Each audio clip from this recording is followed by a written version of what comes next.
I feel like for most people who would be watching this, you'd already understand this one, but it has to be said because sometimes the most profound truths are the simple ones.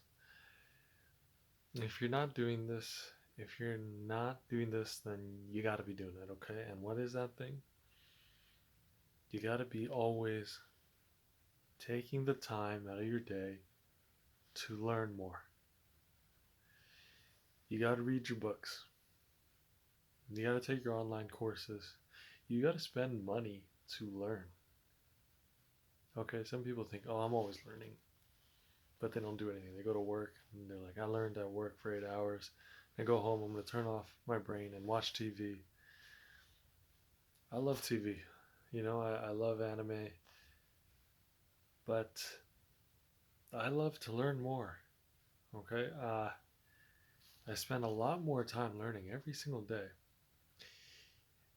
Make friends with the eminent dead. Okay, I think that's a quote by Seneca, who's a Roman playwright, great thinker, uh, Stoic philosopher. Make friends with the eminent dead. What that means is there are famous dead people. They're dead now. How can you be friends with them? Through books, through the teachings that they left behind. Through a lifetime of experience, these people have recorded their thoughts so that you could be educated. And then there are mentors who are alive, who you can pay to learn from, because you think of yourself as a company. Okay, you're a service. In order to earn money, you provide a service in exchange for the money, because we live in a market of exchange. A good company does not stay stagnant. A good company invests in R&D. It invests in its human resources. It invests in the minds of its human resources.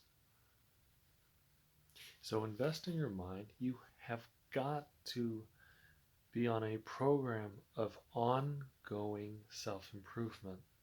Okay? This will help transition belief in yourself because competence leads to confidence. And I can attack this from so many different ways. Make sure to invest in your education. Always be learning.